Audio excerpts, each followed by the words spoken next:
Hey channel, Fernando from SkyFi Audio. It is mid-September and I typically only do these videos once a month, but so much stuff came in last week that I thought I'd do a mid-month new arrivals just to keep you guys up to date.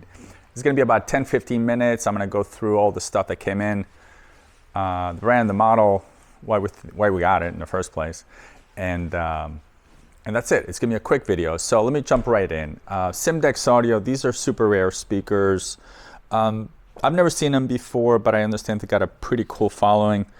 They are Vandersteen-like design where they've put the money into the drivers rather than the cabinet itself. They're sounding terrific. We're gonna have the woofers refoamed on them and they'll go to market just after that. So Simdex Audio, I can't recall the model itself, but I think that's probably enough to find them. McIntosh MC252, this is a super popular piece. These don't last at all. We had one last week and it sold almost on the same day. Compact amplifier, high-powered unit from McIntosh. This was designed originally to fit into a smaller depth cabinet, and as you can see, it doesn't take up much depth and all the connections are facing upwards. So if you've got a compromised rack or a piece of furniture, you want to get a Mac in, but you don't have the depth, this is the model to get. Plus, look at this faceplate. This is the 3D faceplate, what they call, where it had a center section protruding, machined aluminum end caps, a much thicker glass. I love this design. Everyone here at the shop loves this series the best. It came in at different flavors and sizes. This is the smallest one. It's a great, great amp, packing a big punch.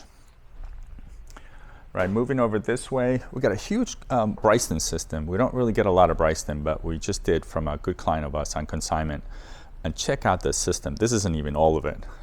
These are half the pieces, the rest of them are over there. So this was a fully active amplified system using the Bryston T active loudspeaker. I'll go through every one of these boxes for you so you understand how this was set up, because it's a pretty neat system.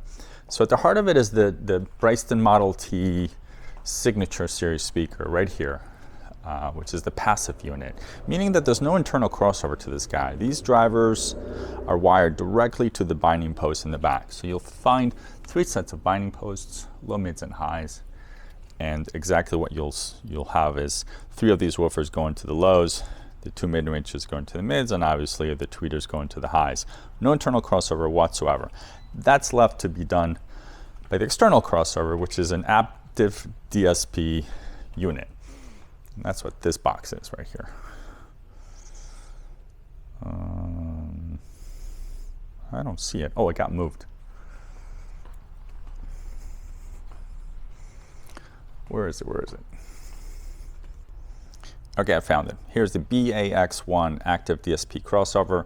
Simple affair in the front, just a power switch, but in the back, you'll notice that we've got inputs and outputs for that loudspeaker specifically. So we've got our balanced inputs right here, and then 3 sets of outputs. And these would go to 3 amplifiers, and then from the amplifiers right to the speakers. This is the most efficient way to do a crossover. It's definitely the most expensive, but it's the most efficient way because you're crossing over the frequencies at a line level rather than speaking level and wasting all that power. So amazing system. We're gonna fire this up today and go through it. So this particular system would have been set up with 3 amplifiers, probably 4B cubed for the bottom end, a 4B cubed for the middle, and then a 2.5 B cubed for the highs. So very similar to this configuration that you see here. Then going back to the rest of the system, it's completed by a BDA3 DDA converter. It's a great DAC, capable of doing DSD, as you can see here. Tons and tons and tons of inputs. Look at that. We've got a headphone amplifier, the BHA1, with balanced outputs as well as single-ended. Then below we've got the preamp, which is the BT17 cubed. It's just a line stage preamp. Actually has a phono right here. I'll look in the back and tell you. Bryston digital player right here. This is a streamer player. And then power conditioners. And then we have an additional 2.5 B cubed, and that's because this system came with another set of Bryston T speakers, Model T, which is this right here. The regular Model Ts, which are also a formidable speaker. So this is 2 woofers, a mid and a tweeter. And this has an internal crossover, as is evident by looking at the back with dual inputs and jumpers between them. We're probably going to separate the system. We're not going to sell it as a whole unless somebody really wants it. If you're interested in buying it complete, we could pull a piece of out of it or two. Obviously, an amplifier, we have one amplifier too many, and the headphone amp may not be what people want right now. But if you're interested in buying a complete system, reach out to us. Otherwise, we're going to sell the speakers together with the active crossover, and then everything else individually. And that'll be on our website starting next week. All right, flanking to the left, fabulous speaker. This is a Tannoy red coaxial speaker, vintage driver, 15 inches in size. Absolute formidable speaker. If you haven't heard this driver, it is worth the efforts. Every audiophile should own a Tannoy concentric speaker at some point. The cabinets that they're sold in or were sold in are kind of aging at this point and a little bit tired, so people often go through the trouble of building beautiful cabinets for them, as we had in this case. This was built locally for one of our friends, and he sourced a minty pair of reds and put it in the cabinet. It's a ported speaker, folded cabinet. It doesn't get much better than this. Super efficient too. You only need a few watts to power it. Now they came to us unfortunately with the dust caps pulled in. I was able to use my vacuum trick to get this one near perfect, but the other one didn't fare as well. It's got a couple of wrinkles in it, as you can see. I emailed my friend Bill at that does the reconditioning our woofers for us at Miller Sound, and he wrote me a note about how to give it a shot. He said, not very likely going to fix it, but the way to do it is to actually cut almost all the way around and lift the woofer up like a flap, and then use alcohol and water with your fingers to massage the wrinkles out of it and then glue it back. That's a bit much. I'm gonna try it, but first, before I try it, I wanna find a replacement dust cap just in case it doesn't go well. So I've looked online briefly. I couldn't find orange replacement dust caps. These are more desirable. This makes this driver more desirable, so I don't wanna put a black dust cap. So if I can't find an orange one to bail me out, I'm gonna leave it probably. But if you guys know where I can get an orange dust cap, please leave it in the comments below. I'd love to hear from you. Definitely worth the effort. All right, moving over. These are making a return. These I sold 3 years ago to a great client. He no longer has that room that these went into. It was part of a complete Mac system. Look at these beautiful cabinets. Again, very similar to what we discussed on the Tannoys, but this is with Altec drivers. A coaxial Altec driver. I think it's also 15 inches in the absolute most beautifully built cabinet we've seen to date. This was built by a Brazilian man, also local to here, and the quality of the cabinet is just outstanding. Look at these joints, the corner piece he used on it, the quality of the grill. Look at this thing. It's a front ported loudspeaker, as you can see. Very popular driver set. And again, a vintage speaker put into a modern design cabinet to the appropriate dimensions. It's very critical that when you rebuild these speakers that you put the right amount, or you make the cabinet just the appropriate size for this driver so that the loading is done properly. So these will probably get bundled with some sort of vintage system because they look so cool. All right, going back over this way, we've got an SP10 remake on a stone plinth. This thing weighs got to be about 300 pounds. Two of us could barely move it out of a truck. A beautiful build, utilizing a slate plinth, outboard electronics.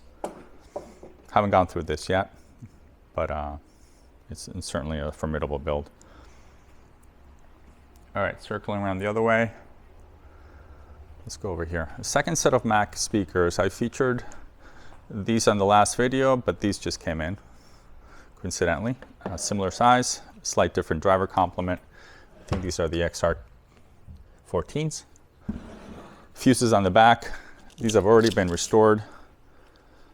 So similar tweeter and mid-range. It looks like a super tweeter than a tweeter in the mid-range.